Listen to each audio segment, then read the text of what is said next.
چھوڑنے کو دل نہیں چاہا، پورے دن پڑھتا رہا اور پوری رات پڑھتا رہا، پورا ختم کر دی۔ پھر میں نے سوچا اس میں بار بار اللہ کا نام آتا تھا کہ شاید مسلمانوں کی کوئی کتاب ہے، اس پر اوپر سے پھٹی ہوئی تھی، نیچے سے پھٹی ہوئی تھی، کچھ یہ نہیں لکھا ہوا تھا کہ قرآن مجید ہے کچھ۔ تو میں نے ایک مسلمان کو بلایا اور بلا کے پوچھا یہ کیا ہے کہ قرآن مجید کا ترجمہ ہے۔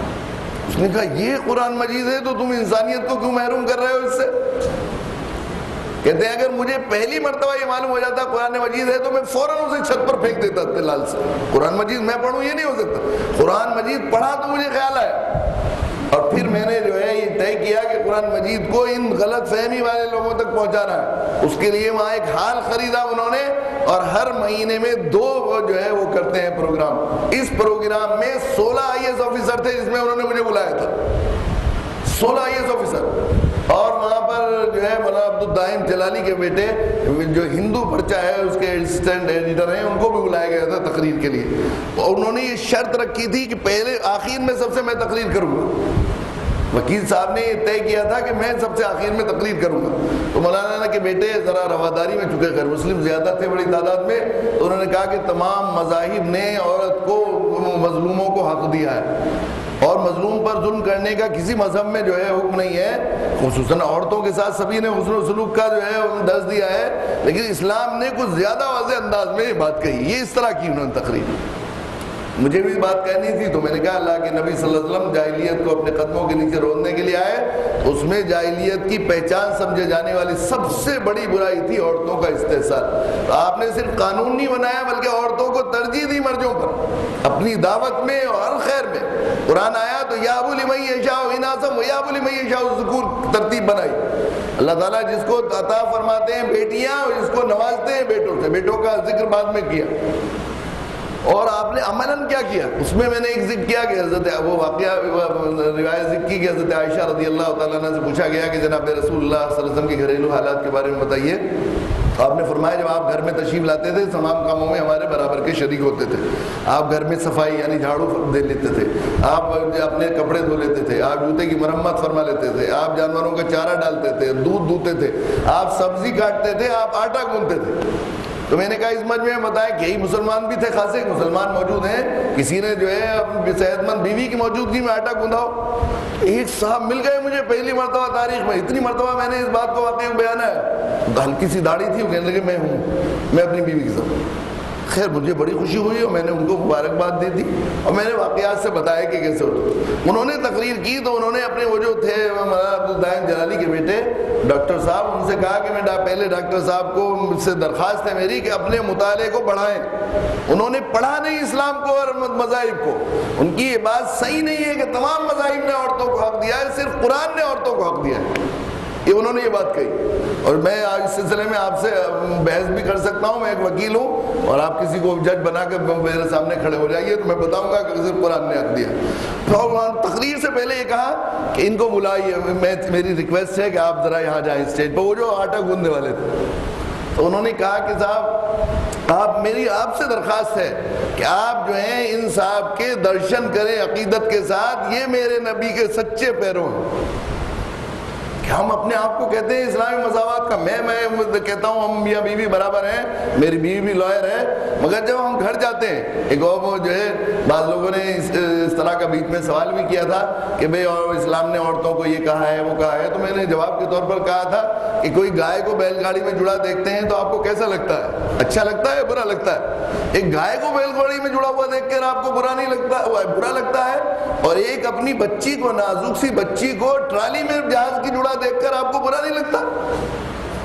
میں نے کہا گھر میں آپ جاتے ہیں وہاں دو جوڑے تھے IAS آفیسرز، ان سے میں نے کہا کہ 2 لوگ موجود ہیں، دونوں برابر کے عہدے پر ہیں، دونوں IAS آفیسر ہیں، جب یہ گھر جاتے ہیں میں انصاف سے پوچھتا ہوں ایسے وقت میں آپ پہنچے کہ ملازم جا چکا ہے، باورچی بھی جا چکا ہے، تو آپ اگر کھانا کھانا ہے دونوں کو تو کھانا کون لگائے گا؟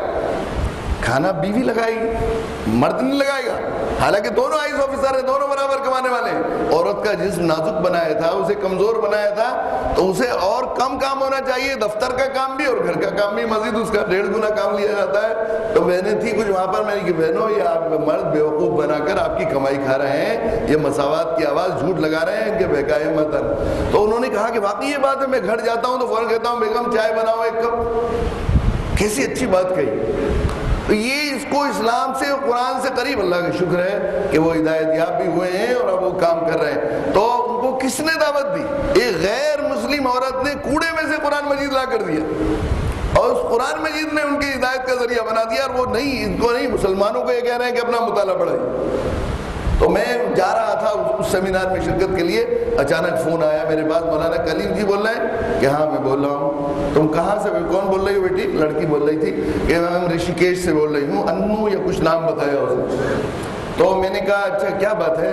کہ مجھے مسلمان ہونا ہے، اسلام قبول کرنا ہے۔ کہ کیا تم آنا چاہتی ہو؟ کس کے ساتھ آؤ گے؟ کہ اکیلے آؤ گے؟ کہ اکیلے آ کے کیا کرو گے بیٹے؟ تم فون پر کلمہ پڑھ لو۔ کیا فون پر بھی کام ہو سکتا ہے؟ یہ میں نے کہا اللہ کو سچا جان کر اللہ کے لیے اسلام قبول کر لو۔ تو میں نے کلمہ پڑھوایا اس کو، پھر اس کے معنی کہلوا رہا تھا کہ فون کٹ گیا۔ تو مجھے خیال ہوا کہ ہو سکتا ہے اس کے پاس پیسے ختم ہو گئے ہیں، ادھر سے میں ذرا اسے تسلی دے دوں اور کچھ سمجھا دوں۔ لیکن وہ ہم لوگ، ہمارے ساتھ کئی پڑھے لکھے لوگ موجود تھے گاڑی میں، اور وہ کوئی پہلے سے ایک معاملے کے اوپر بات چل رہی تھی، فون ختم ہوتے ہی انہوں نے بات شروع کر دی، میں فون نہیں کر سکا۔ تو 2-3 دن کے بعد فون آیا کہ وہ انکل میں انو بول رہی ہوں، اور وہ میرا اسلام تو اس دن ادھورا رہ گیا تھا۔ تو میں نے کہا نہیں بیٹا، اسلام تمہارا ادھورا نہیں رہا تھا۔ کہ نہیں مجھے تسلی نہیں ہوئی، پھر دوبارہ پڑھوا دیے، میرے پیسے ختم ہو گئے تھے، میں نے پھر دوبارہ پڑھوایا کہ تمہیں اب کیا کرنا ہے؟ کہ نہیں میں نے کہا میرا فون کہاں سے ملا ہے؟ کہ وہ بلہ مزرعہ ایک گاؤں ہے مظفر نگر، وہاں سے ملا ہے۔ اب کیا کرو گی تم؟ کہ میں ان سے رابطہ کروں گی، میرا معاملہ ہو گیا ہے، میں اب دین سیکھوں گی اور جا کر میں اپنے اسلام پر عمل کروں گی۔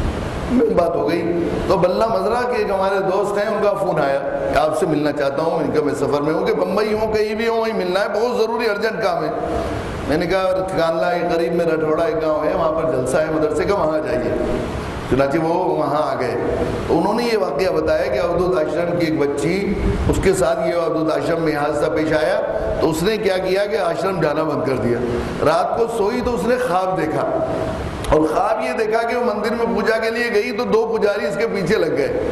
ابھی اپنی عزت بچانے کے لیے بھاگی، دوڑتی رہی، وہ پیچھے چلتے رہے، 20 میل یا 20 کلومیٹر اس نے بتایا کہ پیچھا کرتے رہے، اور میں یہ سوچتا رہا کہ میری عزت بچے گی نہیں، یہ سوچتی رہی۔ اچانک دیکھا ایک مسجد ہے سامنے، وہاں ایک مولانا صاحب چشمہ لگائے، ٹوپی اوڑے سامنے کھڑے ہیں۔ انہوں نے کہا بیٹا ادھر آؤ، ادھر آ جاؤ، یہاں ہے تمہارا گھر۔ اور جیسے میں اندر داخل ہوئی، انہوں نے دروازہ بند کر لیا، اندر کا لاک لگا لیا۔ بیٹے اب یہ تمہارا گھر ہے، یا تمہیں کوئی بری نگاہ سے نہیں دیکھ سکتا۔ میری آنکھ کھلی تو مجھے خیال آیا کہ عزت میری اسلامی میں بچے گی کیا؟ پھر خیال آیا ایسے ہی خیال ہے، خواب تو خواب ہی ہے۔ پھر میں اپنے فیصلہ کرتی رہی، اور میرے دل میں یہ بات آئی کہ میں فون ملاؤں لٹپ کوئی بھی، اگر وہ فون مسلمان کو مل گیا تو میں سمجھوں گی اسلام میں میری عزت بچے گی، اگر فون وہ کسی غیر مسلم کو مل گیا تو میں سمجھوں گی ایک سپنا ہے ایسے۔ تو فون ملایا تو جو ہے انہوں نے کہا کہ میں بول رہا ہوں فلانا آدمی بلہ مزرعہ سے، اور میں وہاں بول رہا ہوں۔ تو مسلمان تھے کہ مجھے مسلمان ہونا ہے۔ انہوں نے کہا مسلمان تو پھلت جا کر ہوں گے، میرا نام لیا کہ وہ کریں گے۔ تو پھر میں وہاں کیسے جاؤں گی؟ کہ اچھا میں فون نمبر لے کے دے دوں گا تمہیں بیٹا، اور تم جو ہے 1 گھنٹے بعد فون کر لینا، ابھی میرے پاس فون نہیں ہے، پھر تم ان سے فون کر کے بات طے کر لینا۔ تو فون 1 گھنٹے کے بجائے 50 منٹ میں اس نے فون کیا، بے چینی تھی، کہا مجھے فون نہیں ملا۔ کہتے رات تک 20 فون آئے اس بچی کے، میں فون اگلے روز صبح 12 بجے مجھے فون مل سکا۔ جیسے ہی میں نے فون کیا اس نے فون کیا، جیسے میں نے ان کو فون کیا فون کرنے کے بعد اس نے مجھے تیسرے دن، جب اس دن تو فون نہیں کیا اس نے، جب تیسرے دن اس نے اپنے سوچا کہ مسلمان مکمل ہو گئی ہوں، ہاں اس نے ان سے پوچھا، اس نے ان سے توفیق بھائی ان کا نام ہے، توفیق قریشی، ان سے کہا کہ میں مسلمان ہو جاؤں گی تو مجھے گھر والے تو رہنے نہیں دیں گے، میرا کیا ہوگا، میں کہاں رہوں گی؟ انہوں نے کہا بیٹے میرے 15 سال کا اکیلا لڑکا ہے، ایک بیٹے کا تو میرا ایکسیڈنٹ ہو کے انتقال ہو گیا ہے، میں اس سے تیری شادی کر دوں گی۔ کیا بہت کر دوں گا، کیا بہت اچھا۔ انہوں نے فون کیا کہ ابا جی میں مسلمان تو ہو گئی ہوں، اب میں یہاں گھٹن محسوس کرتی ہوں، میں آنا چاہتی ہوں۔ بیٹے تم کون ہو؟ تو انہوں نے بتایا کہ میں ایسے ایسے آشرم کی فلانے ان کی بیٹی ہوں۔ تو اتنی بڑی بیٹی ہے، میں تو غریب ہوں کہ میں مزدوری کر کے گزارا کروں گی، میرا بیٹا نکما ابھی کچھ بھی نہیں کرتا، 15 سال کا ہے، کہ میں اسے پال لوں گی۔ بیٹے تم گوشت کھاتے ہو؟ یعنی گوشت سے تو مجھے بہت ہی راٹ اٹھتا ہے کہ گوشت کھانے لگوں گی. کہا بیٹے میں اس نے کہا کہ میں قصائی ہوں, مرغی کی دکان کرتا ہوں, 100 روپے روز کماتا ہوں کہ میں قصانی بن جاؤں گی. کہا بیٹے تو اتنے ایسے غریب گھر میں کیسے گزارا کرے گی کہ وعدہ خلافی کرنا کعبے کو ڈھا دینا ہے, یاد رکھو آپ نے سمجھے. تو وہ میرے پاس آیا, میں کیا کروں, میں نے کہا بس کچھ سچی بات ہے, تمہیں وعدہ خلافی کرنی نہیں چاہیے. تو وہ گئے, لیکن اسے نہیں رہا گیا, وہ آ گئی خود چھوڑ چھاڑ کے گھر چھوڑ کر آ گئی. وہ پھر میرے پاس لے کر آئے تو بچوں کی طرح چمٹ گئی کہ آپ ہی تھے, آپ ایسا. اسے عجیب و غریب سا خیال ہوا یہ تھا, کچھ وہم ہوا ہے کیا ہوا, کچھ مشابہت دیکھی ہوگی. پھر اس کے بعد وہ وہاں عدالت میں جا کر ان کی شادی وغیرہ کا طے ہوا. یہ گھر گئے تو اتنی دینداری اس کے اندر, اتنی جلدی اس نے نماز سیکھ لی 6 دن میں. اور روزانہ پوری بستی کے لوگ, اس کی عورتیں اکٹھا ہوتی تو ان کو جو ہے ہندی میں فضائل اعمال پڑھتی اور یہ کرتی. ان کے توفیق بھائی کے بھائی ایک ان سے ذرا دشمنی رکھتے تھے, انہیں معلوم ہوا ایسے ایسے غیر مسلم لڑکی آئی ہے, تو انہوں نے پولیس میں جا کے شکایت کر دی کہ رشی کیش سے ایک لڑکی کو لے کے آ گئے کڈنیپ کر کے. پولیس نے رشی کیش رابطہ کیا تو وہاں پر ایک FIR لکھی ہوئی تھی. رشی کیش پولیس آ گئی 10:30 بجے, اس کو لڑکی کو ان کو اٹھا کے لے گئی. تو اس نے کہا ابا جی ایسا کرو, میں ڈرائیور کو آواز دیتی ہوں, اور جیسے ہی ڈرائیور گاڑی ہلکی ہوگی آپ کود جانا. میں کہ بیٹے تیرے کہا کہ میں آ جاؤں گی, میرا اللہ مجھے نکال لے گا, آپ میری طرف سے بے فکر رہیے. تو انہوں نے جیسی آواز دی اسے, ڈرائیور صاحب سننا ذرا, اور وہ کودے دوڑے. تو پولیس والے, اتنے میں پولیس پیچھے سے بستی والے آ رہے تھے, جو اس کی محبت کا پتھراؤ کیا, تو پولیس والے چلے گئے. وہاں گئے تو لیڈیز پولیس نے اسے بہت ستایا, بہت تکلیفیں پہنچائی اور بہت دباؤ دیا. اس نے کہا کہ خون کے ذرے ذرے میں جو کلمہ گھس گیا ہے جان کے ساتھ تو نکلتا ہے, زندگی میں کبھی نہیں نکل سکتا, تم جو چاہے کر لو. اس کے بعد وہ جو ہے وہ گھر والے ستاتے تھے, تکلیف دیتے. اس کی خالہ تھی جو اس سے محبت کرتی تھی, بار بار ان کو فون کرتی تھی, آج یہ ہوا آج یہ ہوا آج ہوا. اس نے کہا بیٹا جب تو ایسے خدا پر ایمان لاتی ہے, تو کہتی ہے کہ وہ خدا سب کچھ کرتا ہے, تو اس سے کیوں نہیں تو دعا پرارتھنا کرتی. اس کی سمجھ میں آیا اور گھر میں گئی, 2 رکعت نماز پڑھی, اور نماز پڑھ کے اللہ سے دعا مانگی کہ میری خالہ مجھے یوں کہے گی ان کا خدا ہے نہیں, یہ خدا سنتا نہیں, میرے اللہ مجھے نکال دیجیے. تو انہوں نے اپنے ان سے مشورہ کیا, جو ہے مٹھ والوں سے سب اکٹھے ہوئے کہ صاحب اس کو زیادہ طول دینا ٹھیک نہیں ہے, اس سے اور بات بگڑے گی. چپکے سے اسے اس کے سسرال والوں کے یہاں چھوڑا. اس سے کہا شادی کر دو. اس نے کہا جس سے میری شادی ہو گئی صرف وہی چھو سکتا ہے, اس کے علاوہ کوئی چھو نہیں سکتا. اور اگر تمہیں مجھے اپنے یہاں رکھنا, صرف ایک طریقہ ہے کہ مسلمان ہو جاؤ, صرف یہ طریقہ ہے, اور اس کے علاوہ کوئی طریقہ نہیں. انہوں نے توفیق بھائی کو فون کیا کہ صاحب آپ ہمارے ہندو ہو, مسلمان ہو, ہم ہندو ہم کیسے اسے بچی کو رخصت کر دیں. اس کا تو بڑا آسان سا طریقہ ہے کہ تم مسلمان ہو جاؤ, دونوں مسلمان ہو جائیں گے. اگر تم مسلمان ہو جاؤ گے, اپنی بیٹی کو رخصت کرنا نہیں چاہتے, تو میں اپنے بیٹے کو آپ کو دے دوں گا, ایسا کر لیں. چنانچہ وہ جو ہے پھر وہ کہا کہ آپ ہم سے ڈر رہے ہیں, ہم آپ سے ڈر رہے ہیں, ایسا کرتے ہیں کہ سہارنپور میں طے کر لیں درمیان میں کسی جگہ, میں ان کو لے کر آ جاؤں اور تم جو ہے وہ اس کو لینے آ جاؤ. تو وہ اپنی اس خالہ سالی, میرا جو سالی تھی یعنی اس بچی کی خالہ اور وہ باپ دونوں سہارنپور اس کو چھوڑ کر گئے, اور یہ سہارنپور سے خوشی خوشی آج کل رہ رہی ہے, پوری بستی میں تعلیم کر رہی ہے. ایسا نہیں, یہ کس نے ہدایت دی اس کو؟ رشی کیش کے کفرستان میں ایک ایسے بڑے آشرم کی بیٹی کو کس نے ہدایت دی؟ کون داعی اسلام وہاں پہنچا, کون داعی دین پہنچا؟ یہ اللہ کی طرف سے ہدایت کا انتظام ہو رہا ہے. ابھی ہمارے دوست ہیں, میں دوپہر بھی سنا رہا تھا, ڈاکٹر عباد الرحمان نشاد حضرت مولانا کے مجازین میں بڑے صاحب دل, بڑے جو ہے اللہ والے لوگوں میں ہیں. وہ اب ہم ایک دعوتی سینٹر سے وابستہ ہیں. انہوں نے مجھے بتایا, ابھی تشریف لائے تھے, کہ ہمارے یہاں ایک ای میل آیا ایک بچی کا, لاس اینجلس سے 300 کلومیٹر تقریباً فاصلے پر کسی جگہ رہتی تھی.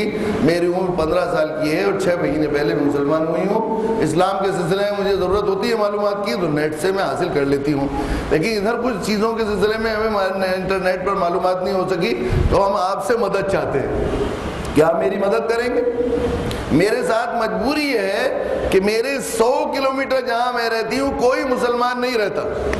تو انہوں نے پوچھا بیٹا تم نے کس طرح اسلام قبول کیا ہے؟ کہا انٹرنیٹ پر سرچ کر کے اسلام قبول کیا ہے. 14.5 سال کی بچی جس کی مذہب سے دلچسپی کی عمر ہی نہیں ہے, خصوصاً اس تہذیب میں, مغربی تہذیب میں, وہ انٹرنیٹ سے سرچ کر کے خود مشرف اسلام ہو رہی. یہ کیا کس چیز کی نشانی ہے, کس بات کے فیصلے کا اندازہ لگ رہا ہے کہ اللہ تعالیٰ ظاہر ہے کہ اللہ کو اپنے بندوں کو ہدایت دے رہی ہے. ہمارے بھروسے وہ نہیں کر سکتے. ہمیں یہ حالات دکھتے نہیں، اور جب یہ واقعات سنائے جاتے ہیں تو عجیب و غریب لگتا ہے. اس زمانے میں حالات ایسے ہو سکتا ہے، ایسے ناسازگار حالات ہیں، ایسے مخالف حالات ہیں. ابھی میں گیا تھا وہاں مرکز میں، ایک بزرگ نے کہا، بیچارے وہاں کے بڑے دوست تھے ہمارے، پوچھنے لگے کہ اس متعصب کے ماحول میں، اس مخالف ماحول میں یہاں کیسے بات ہو سکتی ہے اسلام کی دعوت کی.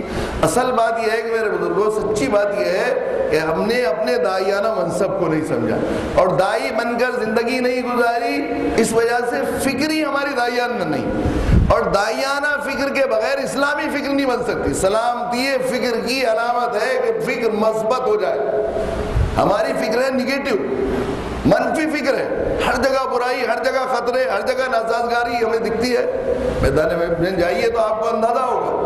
میرے ہمارے دوست ہیں ڈاکٹر نواز دیوبندی، انہوں نے بڑا اچھا شعر کہا ہے کہ تمہیں یہ غم ہے کہ پھولوں کے ساتھ کانٹے ہیں، مجھے خوشی ہے کہ کانٹوں کے ساتھ پھول بھی ہیں. پھولوں کے ساتھ کانٹے دیکھنے کی اینک ہمیں لگی ہوئی ہے، آنا ہے وہ کانٹوں کے ساتھ پھول دیکھنے کی اینک لگائی ہے. پھر دیکھیے کتنے حالات سازگار ہیں، اور پھر کیسی صورت حال ہے. یہ ملک جس میں ہمیں دائی بنا کر بھیجا گیا ہے، اس میں کیسے حالات ہیں، کیسے اللہ تعالیٰ کو کہہ رہے تھے اتنا تعصب ہے. تو یہ اتفاق سے ماسٹر عامر میرے ساتھ تھے، تو میں نے کہا یہ ماسٹر عامر صاحب میرے ساتھ موجود ہیں، آپ ان کے بارے میں کیا سمجھتے ہیں؟ ان سے زیادہ متعصب کوئی ہو سکتا ہے؟ لیکن اس تعصب کی وجہ کیا تھی؟ اللہم اہد قومی فانہم لا یعلمون. اس پس منظر میں سوچئے کہ اللہ میری قوم کو ہدایت دے، جانتے نہیں ہیں. ہماری صورتحال عام طور پر منفی، ہر صورت میں ہم نے انہیں اپنا مدعو سمجھا ہی نہیں. ہم ان کو حریف، اپنا دشمن، اپنا مخالف سمجھتے ہیں اپنے مدعو. میرے حضرت فرماتے ہیں دائی کی حیثیت طبیب کی اور مدعو کی حیثیت مریض کی ہے. جو ڈاکٹر، جو طبیب اپنے مریض کو اپنا دشمن، اپنا حریف، اپنا مخالف سمجھے گا، وہ کیا علاج کا حق ادا کر سکتا ہے؟ ہم لوگ ان کو مخالف سمجھتے ہیں اور ان کی خیر خواہی کو بھی ہم بدخواہی سمجھتے ہیں. کتنے واقعات ایسے ہوتے ہیں. آپ جانتے ہیں، ایک چھوٹی سی مثال دیتا ہوں میں، کہ سوئٹزرلینڈ میں ایک بچے کو پولیو میں گھسٹتے ہوئے ایک سائنٹسٹ نے دیکھا تو یہ بہت خطرناک صورتحال ہے، کسی طرح اس کے علاج کی فکر کرنی چاہیے. علاج ہے نہیں اس کا کچھ نہ کچھ کوشش کر دی جائے. تو ایک ٹیکہ ایجاد کیا اللہ نے اسے، انسانیت کی خیمہ ما ينفع الناس فيمكث في الارض. جو انسانیت کو نفع پہنچاتا ہے اللہ اس کو جماتے ہیں، اس کے ہر چیز کو بڑھاتے ہیں. انسانیت کی خیرخواہی کے لیے فکر کی، اللہ نے کامیابی دی، پولیو کا ٹیکہ بن گیا. اب وہ ٹیکے تیار ہونے لگے، بڑے مہنگے پڑتے تھے. ایک بیچاری تنظیم نے یہ سوچ کر انسانیت کی خیرخواہی کے لیے کام کرنا چاہیے، غریب ملکوں میں پولیو زیادہ ہوتا ہے، تو چلو ہم کیوں نہ ایسا کریں کہ پولیو کے جو ہے بڑی پولیو فری میں ہم دوائیں بھیجیں. اب وہ شقی ملکوں میں آنے لگا. ہمارا ملک کیونکہ بہت غریب سمجھا جاتا ہے، یہاں پر بڑی تعداد میں آیا. اب حکومت بھی فکر مند ہوئی کہ بھئی پولیو کی ڈراپ زیادہ پلانے لوگوں کو پلایا جائے، تاکہ ایک پولیو کا مریض کسی گھر میں ہو، عید نہیں آ سکتی اس میں کبھی. نماز میں جاتے ہیں، کہیں جاتے ہوئے دیکھ لیتے ہیں کہ ننھی بچی ہے، بیٹے کے بچے کو گھسٹتے ہوئے کھانا کھانے کو دل نہیں چاہنا چاہیے. اگر آدمی کے دل سینے میں دل ہے، پتھر نہیں ہے، کیسے یہ بڑا ہوگا؟ کیسی اس کی ماں اس کے استنجا کروائے گی، دھلائے گی؟ بڑا ہو جائے گا تو کیسے اس کے کپڑے پہنائے گی، کیسے اسے بوجھ کو اٹھائے گی؟ اور ماں کے علاوہ کوئی اور پوچھا باپ کے وہ اگر انتقال ہو گیا تو کون اس کی فکر کرے گا؟ یہ سب چیزیں ہیں جو آدمی کو بے چین کر دیں گے. انہیں بے چینی کی فکر ہوئی، چلو کہاں پولیو ہے، جاہلوں میں زیادہ ہے، کم پسماندہ لوگوں میں زیادہ ہے. سروے کیا گیا تو معلوم ہوا مسلمانوں میں زیادہ ہے. اچھا علماء کو متوجہ کیا گیا، صاحب کوشش کریں پولیو جو ہے. اب وہ کچھ پلانے شروع کیے، انہوں نے ذرا توجہ کی کہ مسلم محلوں میں زیادہ پولیو پلانا چاہیے. تو ہمارے یہاں کیا ہوا، اس منفی فکر کی وجہ سے یہ پولیو ہماری خیر خواہی میں نہیں پلائے جا رہے ڈراپ، یہ ہمارے وہاں لوگوں کو نامرد بنانے کے لیے پلائے جا رہے ہیں. اور اس میں ایسے جراثیم ہیں کہ یہ بیماریاں پیدا ہوتی ہیں. میں لے گیا بہت سے لوگوں کو جن کی فکریں اس طرح کی تھی. میں نے کہا آئیے میرے ساتھ، پولیو دن ہے. میں نے دیکھا کہ وہ ایک اسکول میں بچیوں کو پولیو ڈراپ پلا رہی ہیں، خصوصاً عورتیں آتی ہیں بڑی خوشامد کر کے ہاتھ جوڑ کر جی ضرور پلائیے. گھروں میں جاتی ہیں وہ اور پہلے ڈراپ پلاتی ہیں، 2 شیشیاں ان کی آنی ہوتی، پھر ان کے نام لکھتی ہیں کن کو پلایا. پہلے پوچھتی نہیں کہ تم عبد الرحمن ہو یا رام چرن ہو، پہلے ڈراپ پلاتی ہیں پھر اس کے بعد کرتی ہیں. یہ منفی فکر ہے. ہر خیر خواہی کو ہمارا صورت حال ہے بدخواہی. ہم سمجھتے ہیں یہ کافر ہیں، مشرک ہیں، دشمن ہیں، حریف ہیں، غیر ہیں. ان کے لیے بد دعا کرنا ہمارے لیے سب سے بڑا اسلامی فریضہ ہے، ان کی دشمنی کرنا، ان کی مخالفت کرنا ہمارے لیے سب سے بڑا اسلامی فریضہ ہے۔ چنانچہ بلک بلک کے بد دعائیں کی جاتی ہیں، ذرا سا کوئی مسئلہ ہو جائے قنوت نازلہ ہوتی ہیں، آیت کریمہ پڑھی جاتی ہے، سورہ نوح پڑھ کے بلک بلک کے بد دعائیں ہوتی ہیں، اور وہ بد دعائیں قبول نہیں ہوتی، تو پھر ہم لوگ ہمارے ایمان خراب ہوتے ہیں، عقیدے خراب ہوتے ہیں۔ جو نوجوان کفریہ کلمے بکتے ہیں مسلمانوں کو اللہ کو کیسے مسلمان چاہیے، میں نے خود سنا حرم میں کہ مسلمان اللہ کو کیسے مسلمان چاہیے، نعوذ باللہ اللہ ہوتے تو سننا لیتے، ایسی دعائیں نہیں سنی جاتی۔ مجھے خود سابقہ پڑا اس طرح کا، حرمین شریفین جانا ہوا رمضان مبارک میں ایک سال، جب بوسنیا کا قضیہ چل رہا تھا، اور یہ جو ہے اس کے بعد حج میں بھی جانا ہوا۔ بر صغیر کے تمام اکابر بزرگ علماء وہاں موجود تھے، میں ان سے ملاقات کی، اور وہ حرمین شریفین کی وہ فضا رمضان میں اور حج میں سارے دنیا اللہ والے وہاں موجود ہوتے ہیں، اور حرمین شریفین کے وہ ائمہ جنہوں نے قرآن کو مزے کی چیز بنا کر دنیا میں قرآن سے ملت کو جوڑا ہے، وہ کیسے اب کے اللہ کے مقبول بندے اور وہ مقبول جگہ اور مقبول اوقات۔ اب قنوت وہ دعا ہوتی تھی، اور جب دعاؤں میں وہ بد دعا کے لفظ آتے تھے، جب تک دعاؤں کے لفظ آتے رہتے تھے خاموشی سے آہستہ آہستہ آمین چلتی رہتی تھی، اور جب بد دعاؤں کے لفظ آتے تھے اللہم شتت شملہم، اللہم مزق جمعہم، اللہم دمر دیارہم، اللہم خذہم اخذ عزیز مقتدر وغیرہ کی چیزیں آتی تھی، تو بس ہچکیاں بن جاتی تھی، چیخیں نکل جاتی تھی، حرم کی ساری صفیں آنسوؤں سے بہہ جاتی تھی۔ اگلے روز خبر پڑھتے تھے تو اس سے زیادہ دردناک خبر، تیسرے روز اس سے زیادہ دردناک خبر۔ مجھے بھی خود خیال ہوا، مدینہ منورہ میں ایک صاحب نظر عالم رہتے تھے حضرت شیخ الحدیث صاحب نور اللہ مرقدہ، بھی ان سے بعض سلسلوں میں مشورہ کرتے تھے، مجھ سے بڑی شفقت کا تعلق فرماتے تھے۔ میں نے ان سے عرض کیا کہ حضرت یہ کیا عجیب مسئلہ ہے، مجھے بہت اس طرح کے اشکال اور خیالات اور بدگمانیاں آتی ہیں، کیا مسئلہ ہے؟ اتنی دعائیں ہوتی ہیں اور اس کے بعد یہ صورتحال کہ مسلمانوں کی ذبح حالی بڑھتی ہی جا رہی، کہ یہ تو اپنے ہاتھوں کی کمائی ہے۔ صحیح حدیث سے یہ بات ثابت ہوتی ہے، جس کے لیے بد دعا کی جائے وہ بد دعا کرنے والا، جس کے لیے بد دعا کی گئی بد دعا کا مستحق نہیں ہے، تو بد دعا کرنے والوں کی طرف لوٹا دی جاتی ہے۔ تو جب تک اتمام حجت نہ ہو جائے ان کے لیے بد دعا منہ کے مستحق نہیں، اس لیے کرنے والوں کی طرف لوٹ دیے جاتے ہیں۔ حرمین شریفین ہم لوگ جا رہے ہیں، ہمارے ساتھی حاجی شکیل صاحب بھی جاتے ہیں۔ پچھلے دنوں وہاں ایک شورا بنائی ہے، ڈاکٹر امتیاز خواجہ ایک امریکی ڈاکٹر ہیں، وہ وہاں شاہ کے بھی طبیب ہوتے ہیں اور میں حرمین کے طبیب، وہ بھی ہمارے ساتھ تعلق رکھتے ہیں۔ میں نے کہا یہ میں حرمین کی ذہن سازی کی ضرورت ہے، یہ بد دعائیں کرتے ہیں اور دعوت کی طرف لوگوں کو متوجہ نہیں فرماتے، اور اس سے جب دعائیں قبول نہیں ہوتی تو لوگوں کے ایمان عقیدے خراب ہوتے ہیں۔ تو ان کا بہت اچھا ہے، میرے کئی ائمہ حرمین سب میرے مریض ہیں، اور آج کل 2 زیر علاج ہیں، حسین علی شیخ اور شیخ عبدالباری سبیتی، مدینہ منورہ میں ہم تھے، تو ان سے فوراً انہوں نے وہیں فون کیا۔ شیخ عبدالباری سبیتی بڑے کریم اخلاق لوگ ہوتے ہیں، انہوں نے فوراً کہہ دیا بہت اچھا آپ آ جائیے عشاء کے بعد 37 نمبر گیٹ کے باہر جو ہے وہیں مل لیں گے۔